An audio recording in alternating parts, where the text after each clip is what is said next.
ಈ ಚಾನಲ್ನನ್ನು ಲೈಕ್ ಮಾಡಿ, ಸಬ್ಸ್ಕ್ರೈಬ್ ಮಾಡಿ. ಅಥಣಿ ಪಟ್ಟಣದಲ್ಲಿ ಗಾಂಧಿ ಮಾರ್ಕೆಟ್ ಎದುರಿಗೆ ಇರುವ ಬೆಣ್ಣೆ ಮಾರ್ಕೆಟ್ನಲ್ಲಿ ಅಧಿಕಾರಿಗಳು ತಾವು ಕುಡಿಯಲು ಕೊಳವೆ ಬಾವಿ ಮಾಡಿಕೊಂಡಿದ್ದಾರೆ. ಅಥಣಿ ತಾಲೂಕು ಅಂದರೆ ಸಾಕು, ದಿನನಿತ್ಯವೂ ಲಕ್ಷಾಂತರ ಜನರು ಬಂದು ಹೋಗುವ ತಾಲೂಕಾಗಿದ್ದು, ಬೆಳಗ್ಗೆ 6ರಿಂದ ರಾತ್ರಿ ಸುಮಾರು 10 ಗಂಟೆವರೆಗೂ ಅಥಣಿ ಪಟ್ಟಣದಲ್ಲಿರುವ ಗಾಂಧಿ ಮಾರ್ಕೆಟ್ನಲ್ಲಿ ಮನೆ ಸಂತೆಗಳು, ಕಿರಾಣಿ ಸಂತೆಗಳು, ಬಟ್ಟೆಗಳು, ತರಕಾರಿ ಸೇರಿದಂತೆ ಹಲವಾರು ವಸ್ತುಗಳನ್ನು ತೆಗೆದುಕೊಳ್ಳಲು ಸಾವಿರಾರು ಸಂಖ್ಯೆಯಲ್ಲಿ ಜನರು ಬರ್ತಾನೆ ಇರ್ತಾರೆ. ಆದರೆ ಇವತ್ತಿನ ದಿನಗಳಲ್ಲಿ ಅದೇ ಜನರು ಬಂದು ಹೋಗುವಂತಹ ಹೃದಯ ಭಾಗದಲ್ಲಿ ಅಧಿಕಾರಿಗಳು ಮೊದಲೇ ಬ್ಯಾಸಿಗೆ ಸಮಯ ಬೇರೆ, ಈಗ ಕುಡಿಯಲು ನೀರು ಸಿಗುವುದಿಲ್ಲವಂತೆ. ಅಲ್ಲಿ ಒಂದು ಟ್ಯಾಂಕ್ ಮಾಡಿಕೊಂಡಿದ್ದಾರೆ. ಇದೇ ನೀರನ್ನ ಅವರು ಕುಡಿಯುತ್ತಾರಂತೆ. ಅಧಿಕಾರಿಗಳು ನೀರು ಕುಡಿಯೋದನ್ನ ನೋಡಿದ್ರೆ ಈ ರೀತಿಯ ನೀರು ತೆಂಗಿನ ಮರದಲ್ಲೂ ಕೂಡ ಇಲ್ಲವಂತೆ. ಅಷ್ಟು ಸ್ವಚ್ಛವಾದ ನೀರು ಇದೆಯಂತೆ ಇಲ್ಲಿ. ಇದರ ಸಂಬಂಧಪಟ್ಟ ಅಧಿಕಾರಿಗಳು ದಿನನಿತ್ಯ ಇಲ್ಲಿಂದ ನೀರು ಕುಡಿತಾರಂತೆ. ಹಾಗಿದ್ರೆ ಆ ನೀರು ಯಾವುದು ಎಂದು ಹತ್ತಿರದಿಂದ ಒಂದು ಬಾರಿ ನೋಡೋಣ ಬನ್ನಿ. ಆ ನೀರಿನ ಟ್ಯಾಂಕ್ ಹೇಗಿದೆ, ಹೇಗೆ ಕೊಳವೆ ಬಾವಿ ಮಾಡಿಕೊಂಡಿದ್ದಾರೆ, ಅಷ್ಟು ಸ್ವಚ್ಛ ನೀರಾದರೂ ಯಾವುದು, ಯಾಕೆ ಅಧಿಕಾರಿಗಳು ಅದೇ ನೀರನ್ನ ಕುಡಿಯುತ್ತಾರೆ ಅಂತ ಈಗ ನೋಡೋಣ ಬನ್ನಿ. ಇದನ್ನ ನೀವು ಕೇಳಿದ್ರೆ ಇಲ್ಲ ನೋಡಿದ್ರೆ ನೀವು ನಗಬೇಕಾ ಅಳಬೇಕಾ ಗೊತ್ತಾಗೋದಿಲ್ಲ. ಇಲ್ಲ ಇವರ ಹೆಸರಿನಲ್ಲೇ ಲಬ್ಬೆ ಹಚ್ಚಬೇಕಾ ಸ್ವಾಮಿ, ಅದೂ ಗೊತ್ತಾಗ್ತಾ ಇಲ್ಲ. ಇವರೇನು ಅಧಿಕಾರಿಗಳ ಇಲ್ಲ ಯಮದೂತರ? ಇಲ್ಲಿರುವ ಗಪ್ಪು ವಾಸನೆಯಿಂದ ನಾವು ಸತ್ತ ಮೇಲೆ ನಮ್ಮ ಪಿಂಡ ತಿನ್ನಲು ಕೂತಿದ್ದಾರ? ಇವರಿಗೆ ಹೇಳೋರೂ ಇಲ್ಲ, ಕೇಳೋರೂ ಇಲ್ಲ. ನಮಗೆ ತಾಯಿ ಲಕ್ಷ್ಮಿ ಒಲಿದುಕೊಂಡಿದ್ದಾರೆ. ಲಕ್ಷ್ಮೀ ತಾಯಿನೇ ನಮಗೆ ದೇವರು ತಾನೆ. ಲಕ್ಷ್ಮಿ ಮನೆ ತನಕ ಬಂದರೆ ನಾವ್ಯಾಕೆ ಬೇಡ ಅನ್ನೋದು? ನಿಶೆಯಲ್ಲಿ ಮುಳುಗಿದ ಇವರಿಗೆ ಏನ್ ಹೇಳಬೇಕು ಸ್ವಾಮಿ? ಇವರಿಗೇನಾದ್ರೂ ನಾಚಿಕೆ, ಮಾನ, ಮರ್ಯಾದೆ ಇದೆಯಾ ಇಲ್ವಾ? ಇಲ್ಲ ಗುಜರಿ ಅಂಗಡಿಯಲ್ಲಿ ಮಾರ್ಕೊಂಡಿದ್ದಾರಾ ಎಂಬ ಪ್ರಶ್ನೆ ಸಾರ್ವಜನಿಕರಲ್ಲಿ ಮೂಡಿದೆ. ಇದೇ ಅಥಣಿ ಪಟ್ಟಣದ ಬೆಣ್ಣೆ ಮಾರ್ಕೆಟ್ನಲ್ಲಿ ಶೌಚಾಲಯ ನಿರ್ಮಾಣ ಮಾಡಲು ಹಿಂದೆ ಒಂದು ಬಾರಿ NGO ಸಂಸ್ಥೆಗೆ ಪುರಸಭೆ ಅಧಿಕಾರಿಗಳು ಪರ್ಮಿಷನ್ ನೀಡಿದ್ರಂತೆ. ಅದೇ ಸಮಯದಲ್ಲಿ ಅದರ ಪಕ್ಕದ ಮಳಿಗೆ ಅಂಗಡಿಯ ಮಾಲೀಕ ಆ ಜಾಗ ನನ್ನದು, ಇಲ್ಲಿ ಶೌಚಾಲಯ ನಿರ್ಮಾಣ ಮಾಡಬೇಡಿ ಅಂತ ಕೋರ್ಟ್ನಲ್ಲಿ ಅರ್ಜಿ ಹಾಕಿದ್ದಾರೆ.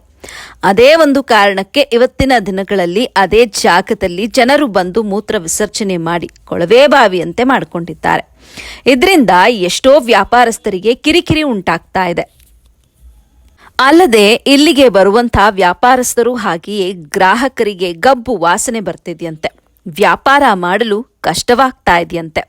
ಅಲ್ಲದೆ ಹೆಣ್ಣು ಮಕ್ಕಳಿಗೆ ಶೌಚಾಲಯದ ವ್ಯವಸ್ಥೆ ಕೂಡ ಇಲ್ಲದೆ ಸಾಕಷ್ಟು ತೊಂದರೆಯಾಗಿದೆ. ಹಾಗೆ ಅಲ್ಲಿ ಯಾವುದೇ ರೀತಿಯಾದಂತಹ ಸ್ವಚ್ಛತೆಯೂ ಕೂಡ ಇಲ್ಲದಂಥ ಕಾರಣಕ್ಕಾಗಿ ಮಾರ್ಕೆಟ್ನಲ್ಲಿ ಇರುವ ಜನರು ತಮ್ಮ ಆಕ್ರೋಶವನ್ನ ಹೊರಹಾಕಿದ್ದಾರೆ. ಇದಕ್ಕೆ ಸಂಬಂಧಪಟ್ಟ ಅಧಿಕಾರಿಗಳಿಗೆ ಮಾನ ಮರ್ಯಾದೆ ಇದೆಯಾ ಇಲ್ವಾ? ಜಕಾತಿಯನ್ನ ಪಡೆಯಲು ಬರುವಂಥ ಅಧಿಕಾರಿಗಳು ಸ್ವಚ್ಛತಾ ಕಾರ್ಯ ಮಾಡಲು ಇವರಿಗೆ ಆಗ್ತಾ ಇಲ್ಲ. ಇವರೇ ನೀರಿನ ಟ್ಯಾಂಕ್ ಮಾಡಿಕೊಂಡು ಈ ಕೊಳಚೆ ನೀರನ್ನೇ ಕುಡಿಯುತ್ತಾರೋ ಏನೋ? ಈ ರೀತಿ ಕೂಡ ಜನರು ಕದ್ದು ಕದ್ದು ಮಾತನಾಡ್ಕೊಳ್ತಿದ್ದಾರೆ. ಇನ್ನು ಮುಂದಾದ್ರೂ ಈ ಮಾರ್ಕೆಟ್ನಲ್ಲಿ ಅಭಿವೃದ್ಧಿ ಕಾರ್ಯ ಮಾಡಿ ಸ್ವಚ್ಛತೆ ಮಾಡಲು ಅಧಿಕಾರಿಗಳು ಮುಂದಾಗ್ತಾರಾ, ಅಥವಾ ಇದಕ್ಕೆ ಏನಾದರೂ ಪರಿಹಾರವನ್ನ ಹುಡುಕುತ್ತಾರಾ, ಇಲ್ಲವೇ ತಾವೇ ಈ ಕೊಳಚೆ ನೀರನ್ನ ಕುಡಿಯಲು ಇಟ್ಕೊಳ್ತಾರೋ ಏನೋ ಅನ್ನೋದನ್ನ ಕಾದು ನೋಡೋಣ.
ಹೇಳ್ರಿ, ಈಗ ಏನಾಗತೈತ್ರಿ ನಿಮ್ಗೆ?